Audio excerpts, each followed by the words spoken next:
Digas um Conto apresenta O Homem Mais Rico da Babilônia, de George S. Clason, publicado em 1926.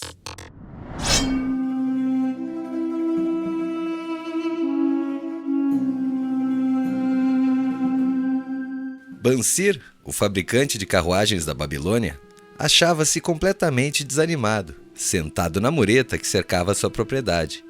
Contemplava com tristeza a habitação humilde e a oficina aberta, onde se podia ver uma carruagem em fase de acabamento.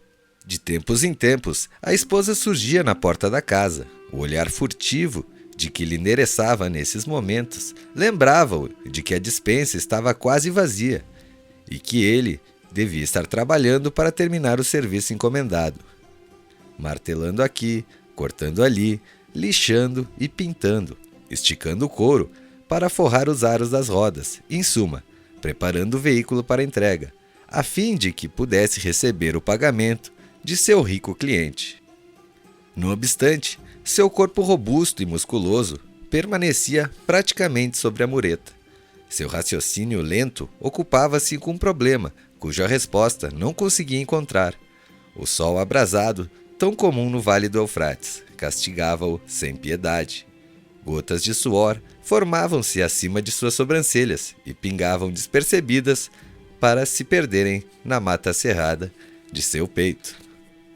Além de sua casa, erguiam-se altas muralhas em terrapleno que cercavam o palácio do rei. Próximo, espetando o céu azul, ficava a colorida torre do templo de Bel. À sombra de tanta grandeza, achava-se sua moradia e tantas outras muito menos limpas e bem cuidadas. A Babilônia era assim, uma mistura de grandeza e miséria, de riqueza ostentatória e mendicidade, tudo convivendo sem plano ou sistema dentro das muralhas protetoras da cidade. Atrás dele, se apenas tivesse o cuidado de voltar-se e olhar as barulhentas carruagens do rico, passavam-se os solavancos e obrigavam a sair do caminho tanto comerciante de sandálias quanto mendigo de pés descalços. Até o rico era forçado a buscar a sarjeta para dar passagem às longas filas de escravos carregadores de água, todos a serviço do rei, cada qual transportando pesados sacos de pele de cabra cheios de água para regar jardins suspensos. Bansir achava-se muito absorvido por seu próprio problema, para ouvir ou prestar atenção ao confuso borburinho de atarefada cidade. Foi uma repentina sucessão de acordes de uma lira familiar que o arrancou do devaneio. Ele virou a cabeça e deu de cara com o rosto delicado e sorridente de seu melhor amigo, Cobb, o músico. Possam os deuses abençoá-lo com grande generosidade, meu bom amigo, começou Cobb, numa saudação rebuscada. Entretanto, parece que já o fizeram, pois não vejo entregue ao trabalho. Regordizo-me com você por sua boa sorte, mas ainda gostaria de partilhar isso com você, por favor, dessa sua bolsa, que deve estar abarrotada, pois, do contrário, você se encontraria na oficina. Me empreste 2 humildes ciclos, que devolverei logo após o banquete dos nobres esta noite. Você não chegará a sentir falta deles. Se eu tivesse 2 ciclos, respondeu Bansir melancolicamente, não poderia emprestá-los a ninguém, nem mesmo a você, que é o melhor amigo, pois eles sempre constituíram minha fortuna, toda a minha fortuna. Ninguém empresta o único dinheiro que possui, nem mesmo para o melhor amigo. O quê? Exclamou Cobb, realmente surpreso. Não tem um único ciclo na algibeira e fica apostado como uma estátua sobre essa mureta? Por que não terminou a carruagem? Como pode sustentar o seu raro apetite? Isso não é normal em você, meu amigo. Onde está a sua inesgotável energia? Alguma coisa aconteceu? Trouxeram-lhe os deuses algum infortúnio? Deve ser mesmo um tormento dos deuses, disse Bansir, concordando. Tudo começou com um sonho sem sentido, onde me via como um homem de posse. De meu cinturão pendia um belo saco pesado de tantas moedas. Dali retirava punhados de ciclos, que eu lançava com uma liberalidade descuidosa aos mendigos, Havia moedas de prata com que eu comprava presentes para minha esposa e o que bem desejasse para mim mesmo. Havia moedas de ouro que me tranquilizavam quanto ao futuro, que me deixavam sem medo de gastar à vontade as moedas de prata. Uma sensação magnífica de contentamento enchia meu peito. Você não teria reconhecido seu velho e diligente amigo, como não teria reconhecido minha mulher, com suas faces saudavelmente rosadas, sem rugas. Ela era novamente a mocinha sorridente de nossos primeiros anos de casados. Um sonho agradável, sem dúvida, comentou Cobb. Mas por que deveriam essas sensações tão prazerosas deixá-lo apático e deprimido como agora? Porque, realmente, porque quando acordei e lembrei que não tinha 1 centavo sequer, um sentimento de revolta tomou conta de mim. Vamos conversar um pouco sobre isso, pois como dizem os marinheiros, estamos no mesmo barco, nós dois. Quando meninos fomos juntos aos sacerdotes do templo buscar sabedoria. Na juventude, divertimos-nos um bocado. Como homens feitos, mantivemos-nos amigos íntimos. Temos sido, de algum modo, súditos conformados. Temos nos contentados em trabalhar longas horas e gastar nossos ganhos livremente. Conseguimos muito dinheiro nos últimos anos, mas só os sonhos poderiam conhecer alegrias decorrentes da riqueza. Ora, não passamos de 2 ovelhinhas pacatas. Vivemos na mais rica cidade do mundo. Os viajantes costumam dizer que nenhuma outra se iguala a ela sem prosperidade. Tanta ostentação de riqueza com nossas barbas, mas nós mesmos ficamos a ver navios.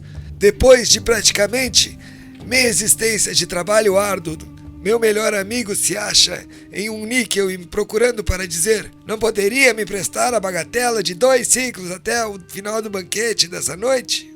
E o que eu respondo? Digo, por acaso, aqui está minha bolsa, dividirei com você todos os ciclos que aí encontram. Não, simplesmente admito que minha bolsa está vazia, tão quanto a sua. Mas o que há? Por que não podemos obter prata e ouro? Mais do que apenas o necessário para o sustento de um lar? Pense bem em nossos filhos, continuou Bansir. Não está seguindo o caminho dos pais? Tem cabimento que eles e as suas famílias, e os filhos e as famílias de seus filhos, passem a vida inteira no meio de tantos guardadores de ouro, e apesar disso, exatamente como nós, contentem-se com o mingau e o leite de cabras azedos? Cobb estava perplexo. Em todos esses anos de amizade, nunca ouvi falar desse modo, Bansir. Porque, na verdade, nunca tinha pensado assim. Desde as primeiras luzes da manhã e até o escuro da noite me fizessem largar as ferramentas, trabalhei duro para montar mais finas carruagens que um homem pode fazer, esperando credulamente que um dia os deuses reconheceriam o valor de minhas obras e me recompensariam por isso com a maior prosperidade. Pois nunca o fizeram. Finalmente, convenci-me de que nunca farão. É esse o motivo de tristeza que rói meu peito. Quero ser um homem de posses. Quero ter a minha própria terra e animais para criar. Quero ter roupas finas e dinheiro, muito dinheiro. Estou disposto a trabalhar com toda a força de meus músculos, com toda a perícia de minhas mãos, com todo o tirocínio de minha mente, mas quero que os frutos de meu trabalho sejam fartos. Qual é o problema com a gente? É o que volto a lhe perguntar. Por que não podemos ter o nosso justo quinhão das coisas boas, tão abundantes naqueles que têm ouro suficiente para comprá-las? Quem dera eu tivesse uma resposta, replicou Cobb. Sinto-me tão pouco satisfeito quanto você. Meus ganhos com a lira se vão rapidamente. Muitas vezes tenho que inventar, para que a família não passe fome. Além disso, venho há muito alimentando o profundo desejo de adquirir uma lira grande o bastante para que possa verdadeiramente tocar os acordes musicais que se multiplicam em minha mente. Com um instrumento assim, eu poderia compor músicas melhores do que aquelas que o rei ouviu até o momento. Com uma lira que você, sem qualquer favor, deveria ter. Nenhum homem em toda a Babilônia poderia fazê-la vibrar mais docemente, a tal ponto que não apenas o rei, mas os próprios deuses ficariam deliciados. Como, porém, conseguir tal coisa? se nós dois somos tão pobres quanto os escravos do rei. Ouça o sino! Aí vem eles.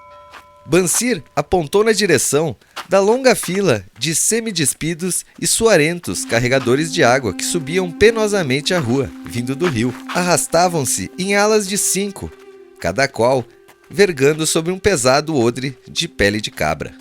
Um belo tipo de homem, aquele que os está conduzindo. Kobe indicou o tocador de sino, que ia à frente sem carregar nada. Um homem importante em seu próprio país, como se pode ver. Há muitos bons tipos ali, acrescentou Bansir, concordando com o amigo. Homens tão bons quanto nós, homens altos e louros do norte, os risonhos negros do sul, os morenos dos países mais próximos, todos marchando juntos do rio até o jardim, um após o outro, dia após dia, ano após ano. Nenhuma expectativa quanto a um futuro diferente ou melhor. Camas de palhas para dormir, papas terríveis de cereais para comer. Coitados desses pobres homens brutos, Kobe. Coitados realmente. Mas você me faz ver que não somos muito melhores do que isso, embora nos consideremos homens livres. É verdade, Kobe. Por mais agradável que seja a ideia, não queremos continuar levando ano após ano uma vida de escravos. Trabalho, trabalho, trabalho, sem ir a lugar nenhum. Não podemos descobrir como outros conseguem ouro e fazermos como eles? Perguntou Kobe. Talvez haja algum segredo que devamos buscar junto a eles que o conhecem. Replicou Bansir, pensativo. Ainda hoje, lembrou Kobe, passei por nossos velhos amigos Arcade, refestelado em sua carruagem dourada. Devo dizer que ele não me olhou com o desprezo que muitos de sua posição teriam achado perfeitamente cabível. Ao contrário, acenando com a mão na frente de todos os circunstantes, saudou e concedeu seu sorriso de amizade a este Kobe, o músico. Ele é considerado o homem mais rico da Babilônia, refletiu Bansir. Tão rico que o próprio rei, segundo se diz, busca sua valiosa ajuda para negócios do tesouro, replicou Kobe. Tão rico que, se encontrasse casualmente uma noite escura, seria capaz de enfiar a mão em sua gorda algibeira. Tolice, reprovou Kobe. A riqueza de um homem não se acha na bolsa que ele carrega. Uma bolsa gorda fica logo vazia se não houver um constante fluxo de ouro. Arcade tem rendimentos que conservam suas reservas sempre altas, por mais que seja a liberalidade com que gasta seu dinheiro. Rendimentos? Essa é a questão, exclamou Bansir. Quero ter uma renda fluindo continuamente para a minha bolsa. Esteja eu sentado sobre a mureta ou viajando por terras distantes. Arcade deve saber como um homem pode criar uma renda para si mesmo. Supõe que trate de alguma coisa que ele poderia deixar claro para uma mente tão lenta como a minha. Parece-me que ele transmitiu seus conhecimentos ao filho, Nomazir. Este não foi para Nínive, e como se comenta na estalagem, não se tornou, sem a ajuda do pai, um dos homens mais ricos da cidade. Kobe, você acaba de me propiciar um raro pensamento. Um brilho novo surgiu nos olhos de Bansir. Não custa nada buscar o conselho junto a um bom amigo, e Arcade sempre nos mostrou como tal para nós dois. Pouco importa que nossa bolsa esteja vazia como um ninho de falcão abandonado há um ano. Não deixemos que isso nos detenha. Estamos fartos de não ter ouro no meio de tanta opulência. Queremos tornar-nos homens de posses. Vamos procurar Arcade e perguntar como também os podemos adquirir uma renda para nós mesmos. Você parece verdadeiramente inspirado, Bansir. Está me trazendo uma nova compreensão e me faz perceber por que nunca encontramos ouro. Nós nunca o procuramos. Você trabalhou pacientemente para construir suas mais sólidas carruagens da Babilônia. Para tal propósito, devotou seus melhores esforços. Nisso até que teve êxito. Eu mesmo fiz os maiores esforços para tornar-me um virtuose da lira. E nisso eu também tive êxito. Nas coisas que aplicamos nossos melhores esforços, tivemos êxito. Os deuses parecem satisfeitos com que continuemos assim. Agora, finalmente, vemos uma luz brilhante como um raio de sol nascente. Ela nos indica que devemos aprender mais para prosperar mais. Como um novo entendimento, acharemos caminhos dignos para cumprir nossos desejos. Vamos hoje mesmo à procura de Arcade, insistiu Bansir. Busquemos igualmente outros amigos de infância que não tiveram maior sucesso que nós mesmos, para compartilharem conosco as mesmas lições. Está sempre pensando nos outros, Bansir. É por isso que tem tantos amigos. Será como você diz, pois vamos hoje mesmo e os levaremos conosco.